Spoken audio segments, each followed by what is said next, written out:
Let's see if it runs. A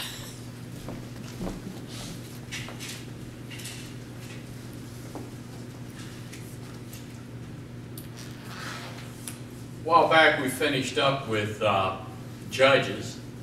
I'd like you to, and we're going to start in Ruth today. What did you learn out of Judges? Give me a synopsis of Judges. It'll take like 5 minutes here.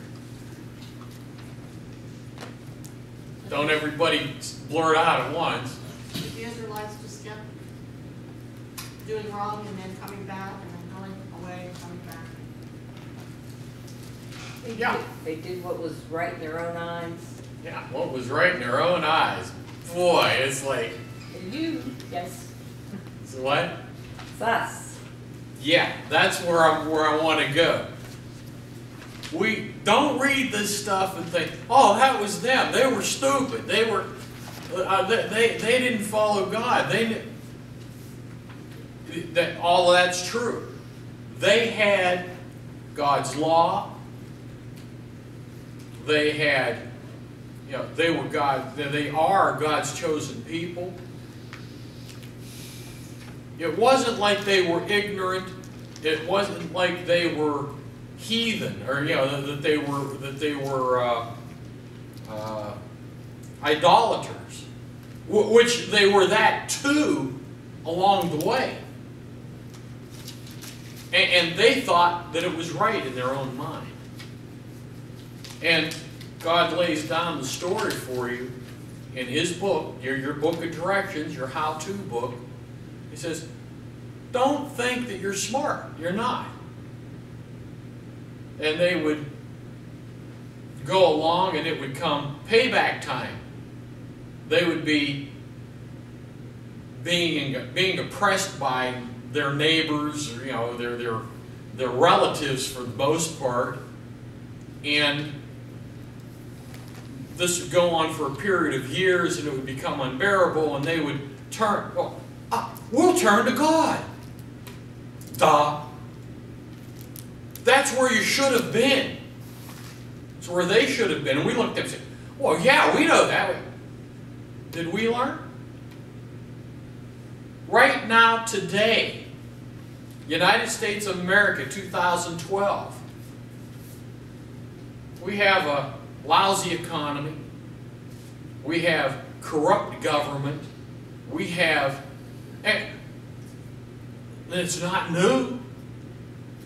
We're being oppressed by our own government, by people that we don't have a king, we don't have a monarchy, we have people that we elect.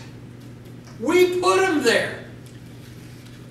It's like you said, oh yeah, when you poked me in the eye with a stick, it was so great. Here, come do my other eye. I really enjoy that.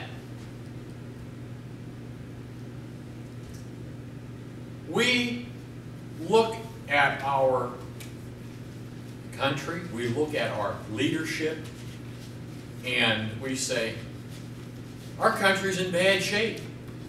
We are being oppressed. We have bad things that are happening.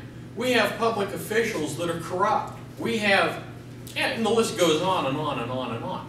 We're corrupt. That's why you have corrupt officials.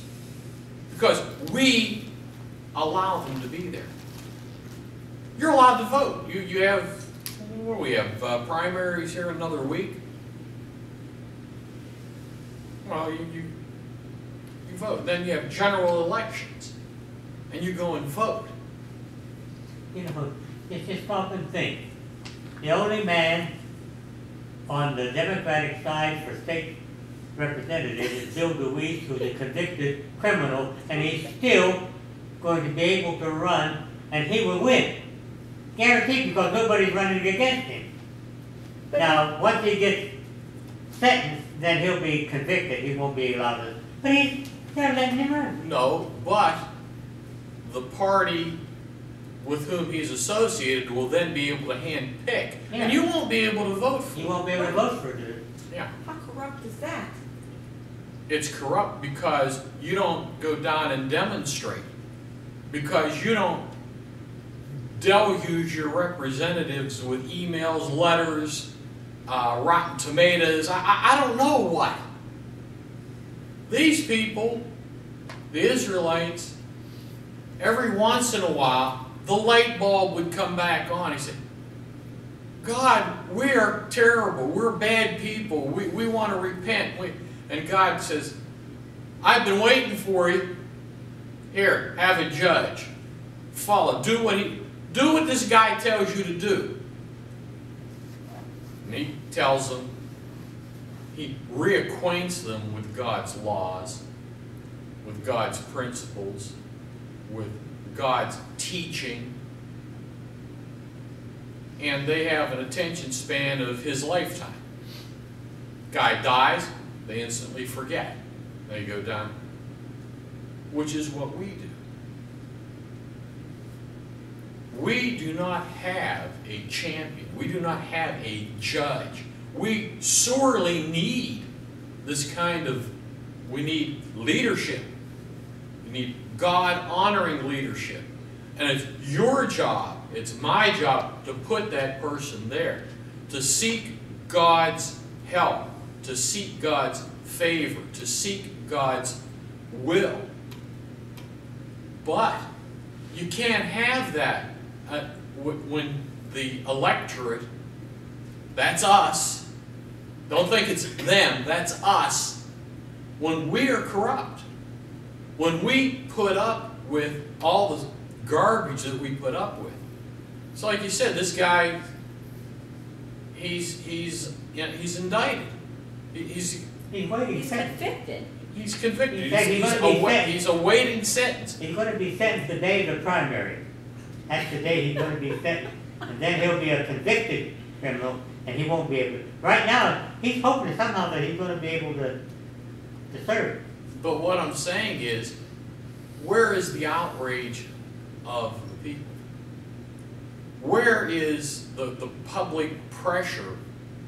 There's no public pressure because we accept this. We accept this kind of stuff. We do not deserve God's favor. We never deserve it. God's, that's grace. We don't even deserve that. And we're not even, I'm going to say, I use deserving to define deserving. We just make it worse by not seeking God, by not helping others to seek God, by not being God's person on the scene. And that's what happened to them over and over and over again. And that's what's still happening to us. Now, the tail end of Judges ends with, and the people did what they thought was right in their own eyes, just like it started out. They went through all this time, and they learned nothing. Please let us learn something. Now, the story of Ruth. When does the story of Ruth take place? It says when the judges ruled. Yeah. This is like a parallel summary, or a parallel book. This, they lived during the time of the judges. Now, just like then, today you have all kind of stuff happening. You have problems with government, you have problems with people, and at the same time, you have everyday life. Life is happening. We're still living. We come down here on Sundays. You hit the grocery store and you buy TV dinners in your case, and other people buy real food and they take it home and cook it. And you run, jump, and play. You go do the stuff you do. You fix stuff. You go to work. So real life is happening all during the time of Judges. This is Ruth. Book of Ruth's pretty small, and Book of Ruth, chapter 1, Now it came to pass in the days when the judges ruled that there was a famine in the land. And a certain man of Bethlehem, Judah, went to dwell in the country of Moab. He and his wife and his 2 sons. The name of the man was Elimelech. The name of his wife was Naomi. The names of the 2 sons were Mahlon and Chilon, Ephraimites of Bethlehem, Judea. So they were like around Ephraim.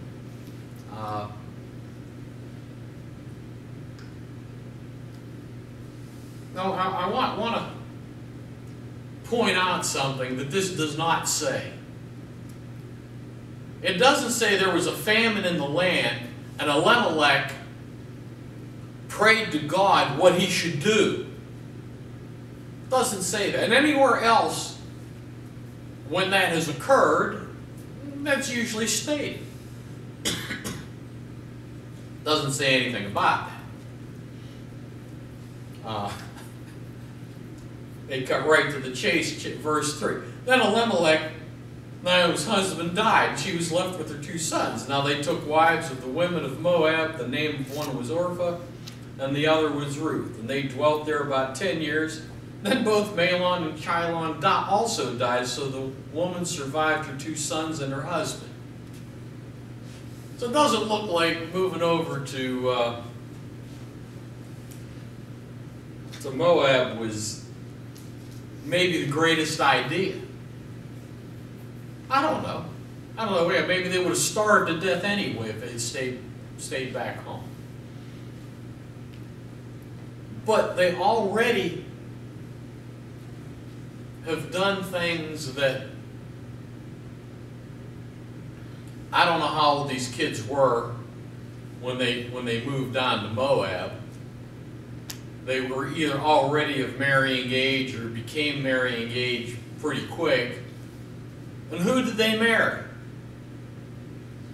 Moabite women. Moabite women. Who were the Moabites? Enemies of Israel. They were the idolaters. They were the...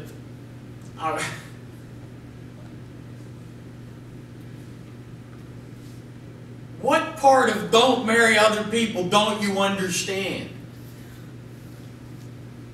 It doesn't say anything. It says, this is what they did. But if you check the background, check the back notes. You already know that they're... And they died. Now, it doesn't mean if you go and you marry somebody that's unsaved that you're going to be struck dead. You may wish that you had been. I don't know. That doesn't mean that you can't be a witness and they can't be saved. But that's not what it says happened. Okay? So. Then she arose with her daughters-in-law, that she might return from the country of Moab, for she had heard in the country of Moab that the Lord had visited his people by giving them bread. Therefore she went out from the place where she was, her 2 daughters-in-law with her, and they went on the way to return to the land of Judah. And Naomi said to her 2 daughters-in-law, go return to each to her mother's house. The Lord deal kindly with you as you have dealt with the dead and with me. The Lord grant that you may find rest each in the house of her own husband. So she kissed him, and they lifted up their voices and wept, and they said to her, surely we will return with you to your people. And it goes back and forth, and Orpah ends up going home to her mom and dad. But Naomi says, no. And she said, don't tell me not to go with you. She goes and says, Naomi tells her, look, your sister-in-law's going. Naomi, you pick her up in second part of verse 15. Entreat me not to leave you or to turn back from following after you. For wherever you go, I will go. Wherever you lodge, I will lodge. Your people shall be my people, and your God my God. Where you die, I will die. and there will I be buried. The Lord do so to me, and more also, if anything but death parts you and me.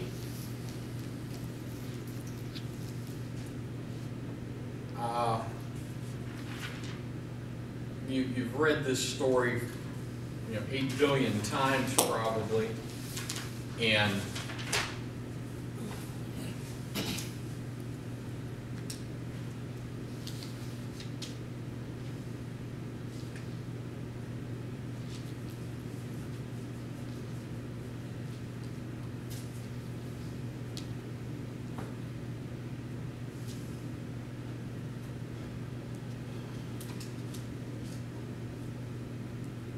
I don't really know how to put it.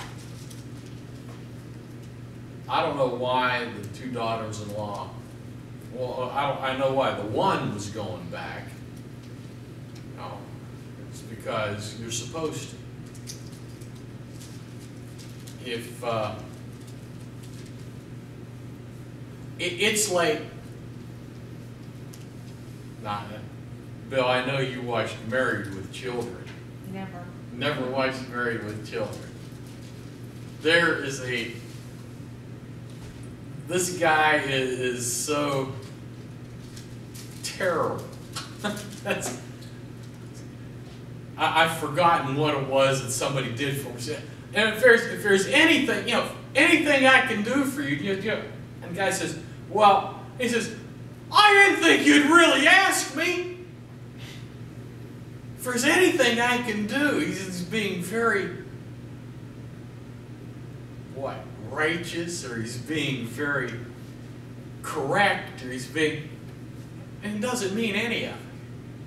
I don't know if that's the way Orville was or not. He said, well, we'll go back to your place with you. And Naomi tells him, no, you guys should go back to your mom's house and be, get married. And Naomi's very pragmatic. She says, I'm old, I'm not going to have any more kids. And even if I had a husband tonight, would you wait until my sons were old enough to be married? I mean, it's like, this is a stretch. That's not going to happen. They must have really loved her. They, you know what I'm saying? Because I think it says about they broke down and they wept. Why? And if she wasn't, women have, when women make friends, you know what I'm saying? I don't know how it is with men, but we know how to bond. All right? Bill, anytime now.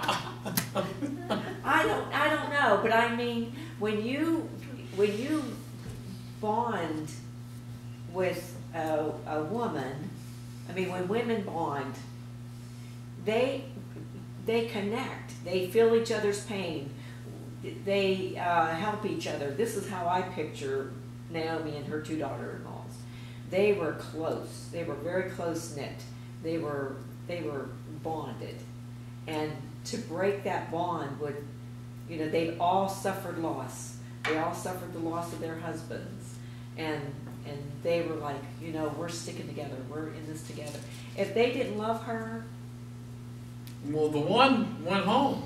But at first she didn't want to. She broke down and wept, and I believe that was genuine. And she just... I agree. I think she told her to, so it was like, well, okay, she went back to her family. It didn't mean she didn't want to go. It was just, But scary, okay? These women are foreigners going into a totally different land. Why do you suppose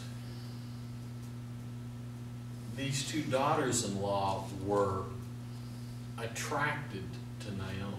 Because of her God, I would say that first and foremost.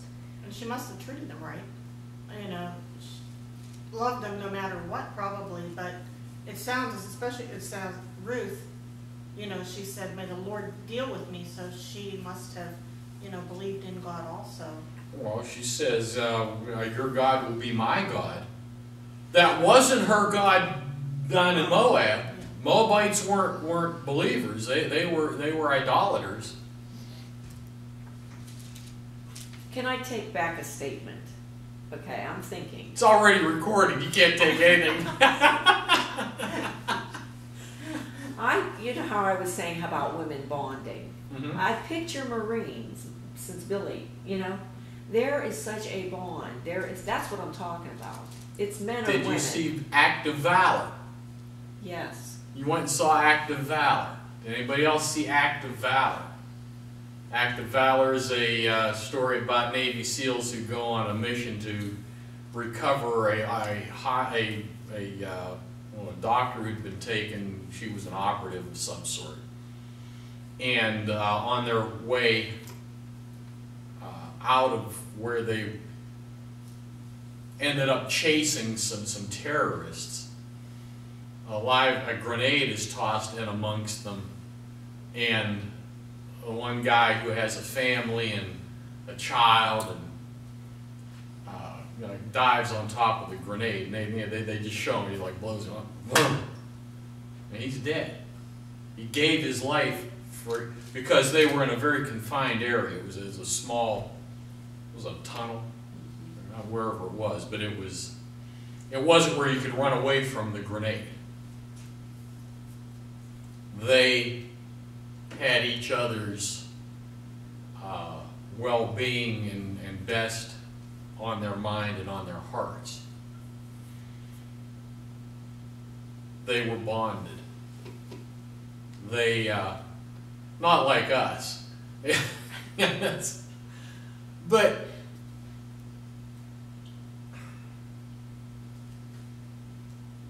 this bond had come about through Naomi's witness, through her actions. There are so many times when people want your respect, and they demand your respect, and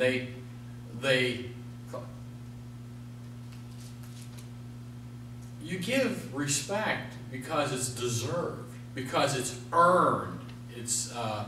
You give friendship because it's earned, not because somebody demands it. Otherwise, I didn't think you would ask me already because I don't really care about you. It was just superficial. It was right to say. This was real.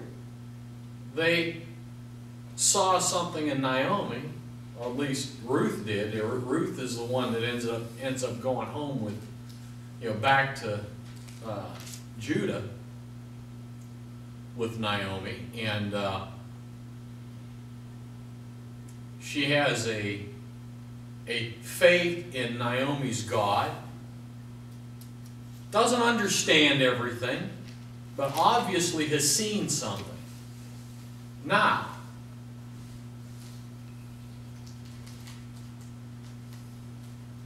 do people see that in you? Do people see that in me?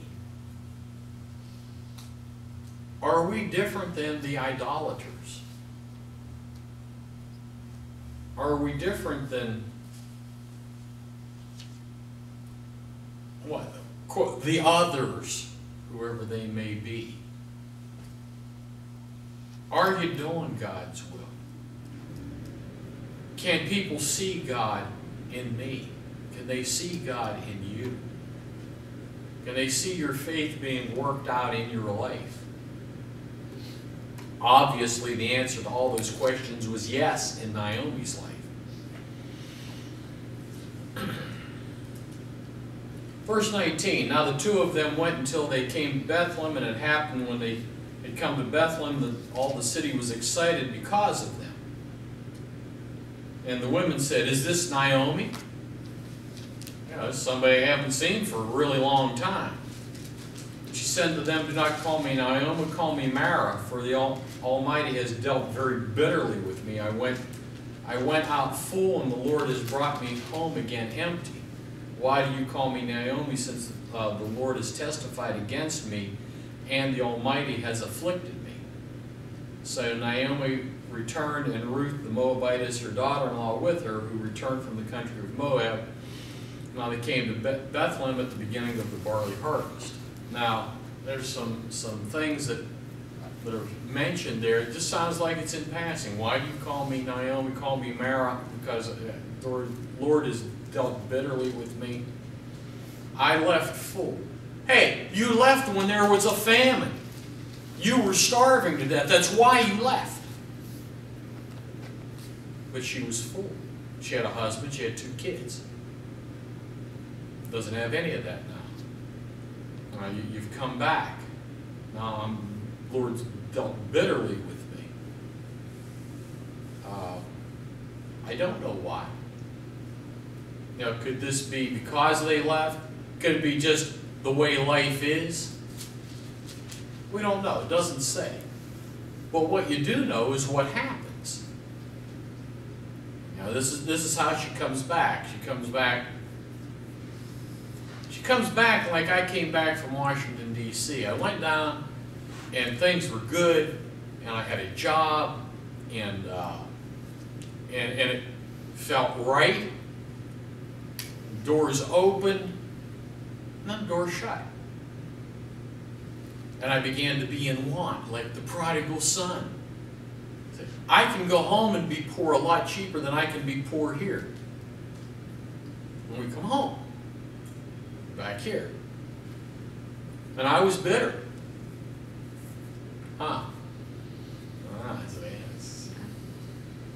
I'll say what my dad says. This has to drive me crazy. And I can't lie because my wife is here. But anyway.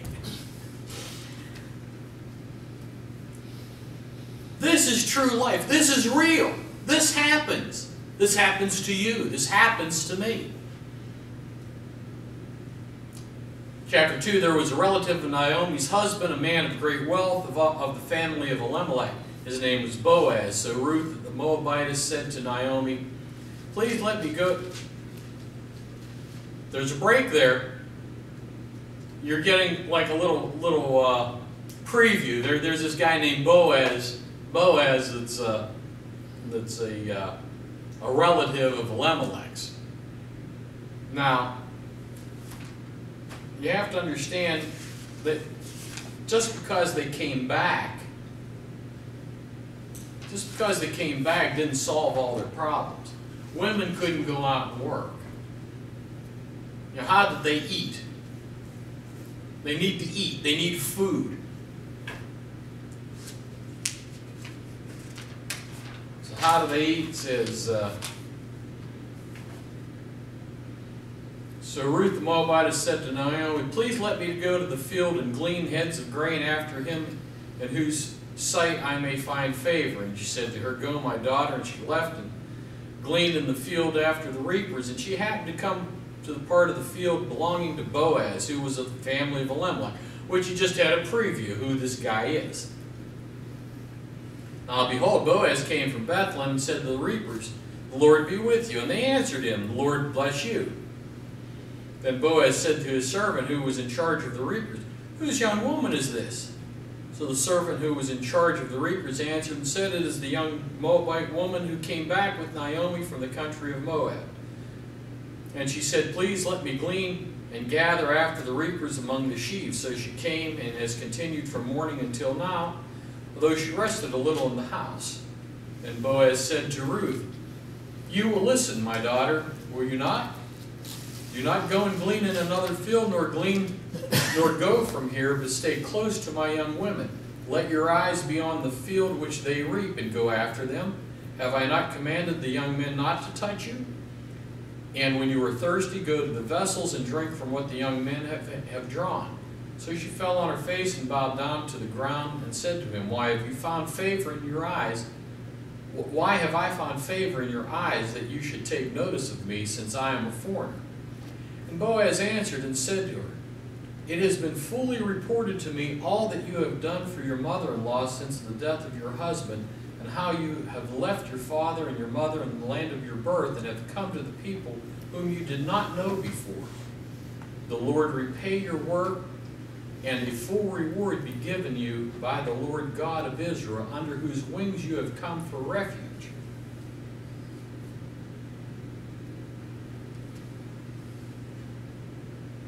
What you do and what you don't do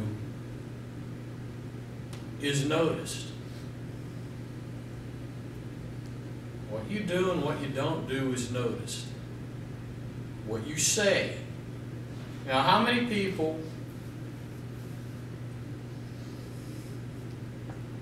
I'm going to take a wild guess, you don't go around swearing and cussing up a storm. But many of the people that you work with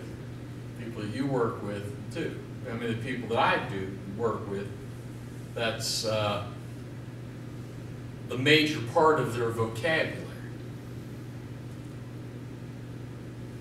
What do you suppose would happen if you stepped out of character and went blah, blah, blah, blah, and you puked out all this sailor talk on them? What would their reaction be?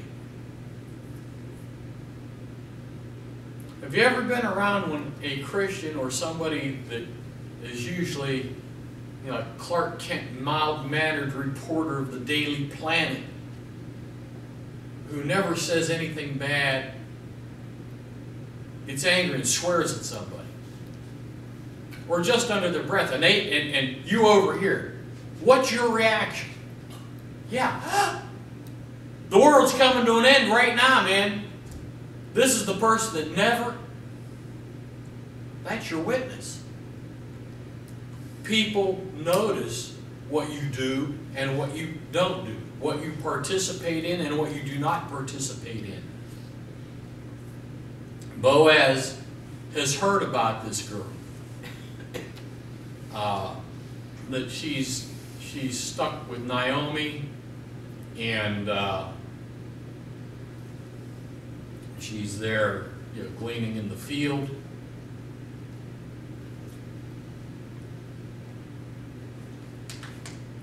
Your witness is, well, you're an advertisement, good or bad. You are an advertisement, though. Ruth's witness had gone before her. Boaz has heard about this. We'll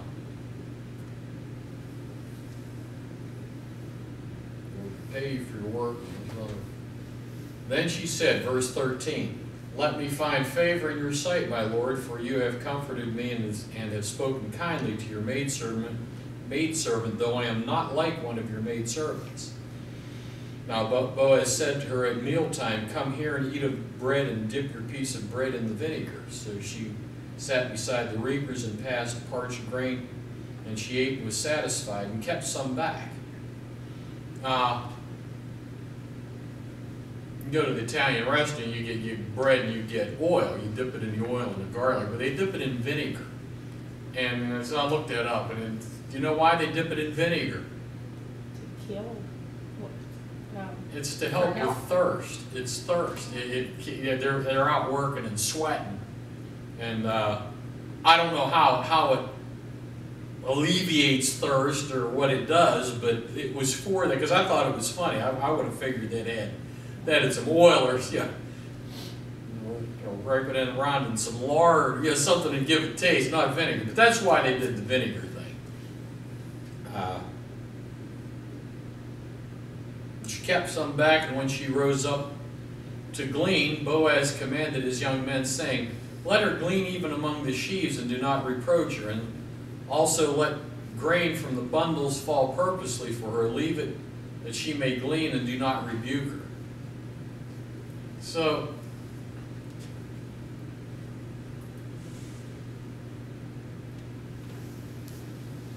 leave stuff. Make sure that there's lots. Now, Well, how does this obviously help Ruth? Gave her more food to take back to Yeah, Naomi. she's going to be able to gather up a whole bunch more than what she would have normally been able to gather up. Now, he didn't just, go over to where they picked a whole bunch and said, here. He didn't give her welfare. Okay? He allowed her to work, but made sure that she was able to get enough, maybe more than just enough. If you are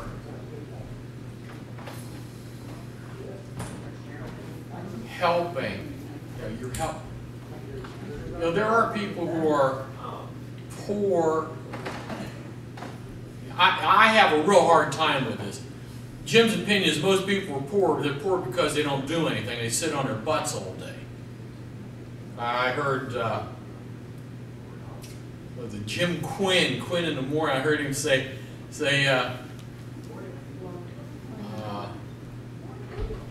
hide their food stamps under their work boots, and in 2 weeks they'll starve to death, and that would be the end of the problem. You see, it's Naomi and Ruth were poor through no fault of their own. Okay, they were trying. She's out there gleaning. Boaz helps her not by giving her welfare. It's like we used to have something called workfare. I don't know whatever happened to that. You worked and you got. Ruth's out there working. She's gleaning. And Boaz just says, just make sure there's some more. Let her work. Let her work. Make sure there's enough. How can we help somebody that is in need of help, not because they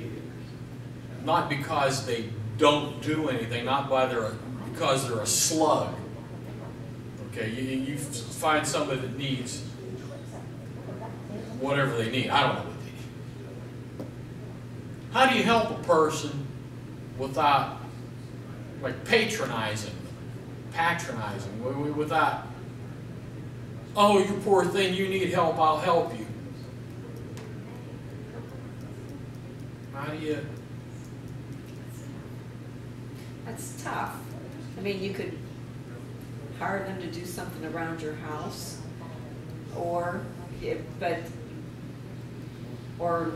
keep your ears and eyes open for a job for them.